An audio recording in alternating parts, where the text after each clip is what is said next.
Ingen rejse til Japan er komplet uden en masse shopping, så lad os se, hvad jeg fik købt på min seneste tur. Jeg købte blandt andet den her populære solcreme fra Biore, tror jeg det hedder, og den enormt hypede Fino hårmaske, der er gået viral på sociale medier. Og et produkt, jeg altid køber, når jeg er i Japan, det er Mujis oliebaserede ansigtsrens til sensitiv hud. Og den passer nemlig perfekt ind i min egen hudplejerutine som en del af double cleansing, og er væsentligt billigere i Japan. Jeg tror faktisk, det er 3 gange billigere. I Danmark koster den 200 et eller andet, og i Japan koster den 80, mener jeg det er. Så der er altså en del penge at hente, hvis man alligevel er der, som jeg jo er nogle gange. Og så i Narita Lufthavn fandt jeg den her japanske whisky i en limited edition æske og flaskedesign. Jeg synes, den er virkelig flot, så den måtte jeg have, og den var faktisk også ret billig.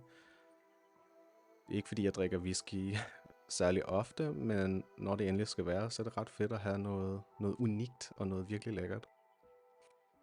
Og også i lufthavnen fandt jeg den her Roku Gin, som skulle være virkelig god og også meget populær. Jeg har set mange reklamer for den i Italien faktisk. Så jeg tænkte, nu må det være, nu bliver jeg nødt til at prøve den. Og det er altid godt at have noget god gin til at lave cocktails i en weekend. Og en ting, jeg har været på udkig efter i flere år, er de her Pikachu-bamser i uniformer, som er faktisk ret svære at finde, fordi de fås kun enkelte steder i Japan.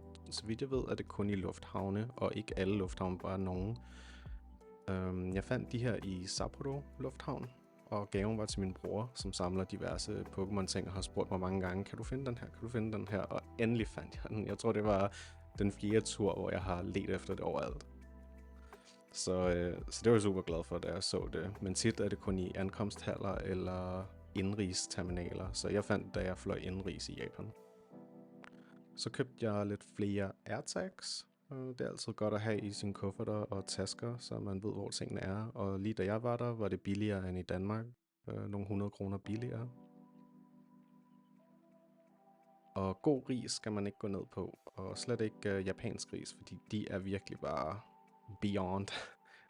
Jeg købte de her i Aomori, og jeg har købt dem før, så da jeg så dem igen og var forbi, så tænkte jeg, at jeg blev nødt til at købe nogle flere. Så det fyldte jeg min kuffert op med lidt.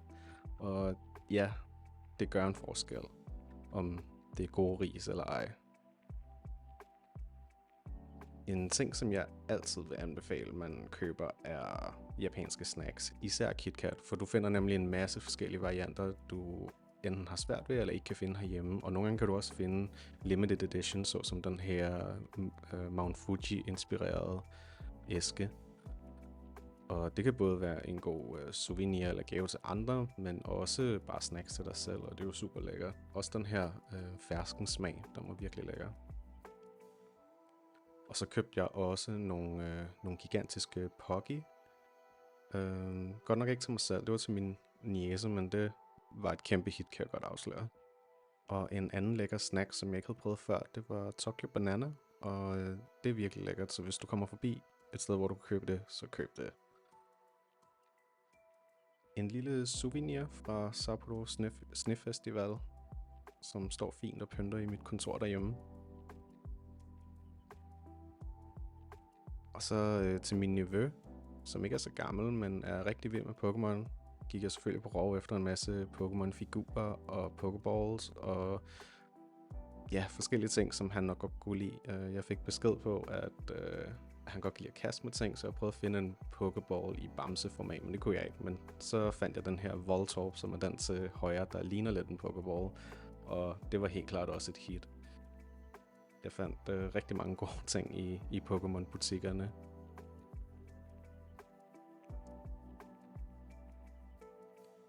Og til min lillebror, der fandt jeg også den her Pokestop Rotating nøglering, som jeg synes var ret smart. Og jeg ved ikke, om man kan købe den herhjemme, men den skulle han have. Kaffe er noget, jeg altid køber, når jeg er i Japan. Japan har den fedeste kaffekultur og virkelig høj kvalitet. Det her, det er noget drypkaffe, jeg købte. Nogle gange har jeg også købt bønner. Og på den her tur fandt jeg også noget drypkaffe med hvidløgssmag, som sikkert er rigtig klam, men det finder jeg ud af, når jeg en dag får tid til at smage det. Jeg har ikke smagt det endnu.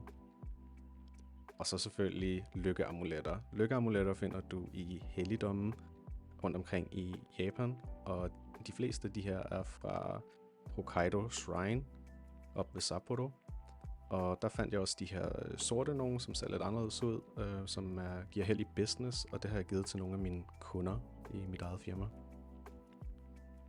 Og så igen Pokémon. Jeg fandt den her limited edition skjorte, lidt Hawaii-agtige skjorte, som er nærmest taget ud af den vildt populære Pokémon Concierge Netflix-serie, som er rigtig god. Den skulle du se, hvis du ikke har set den. Og så selvfølgelig Kai. Jeg elsker japansk Kai. Det er bare noget andet. Og min absolut favorit er fra Gogo Kare, som er det her brand, som er fra Kanazawa. Så der købte jeg også lidt af det, så jeg kan få en bid af Japan med hjem. Og min jæse skulle selvfølgelig også have nogle gaver. Før i tiden plejede det at være Pokémon, der var det helt store hit, men det fik jeg besked fra hende, at det var det altså ikke længere. Det var hun simpelthen blevet for gammel til. Nu var det Harry Potter, der var det helt store. Så jeg måtte finde en Harry Potter butik i Tokyo, og der var et par stykker, så det var nemt nok. Og så fandt jeg nogle af de ting, hun godt kan lide fra filmene, heriblandt noget fra Luna Lovegood, som er en af hendes yndlingskarakterer, og den her flotte halskæde, som hun blev helt vildt glad for. Og det var helt klart et stort hit, og jeg blev faktisk udkåret til at være den bedste onkel i verden, så det kan godt anbefales at fedte lidt ind for at få sådan en fancy pris. Så ja, som I kan se, så fik jeg købt virkelig mange ting på min seneste tur til Japan her i januar og februar måned. Hvis I har nogle spørgsmål til nogle af de her produkter, eller nysgerrige på priserne, så smid en kommentar i kommentarfeltet, så skal jeg gøre mit bedste for lige at finde kvitteringerne frem og tjekke. Men ellers så ses vi i den næste video.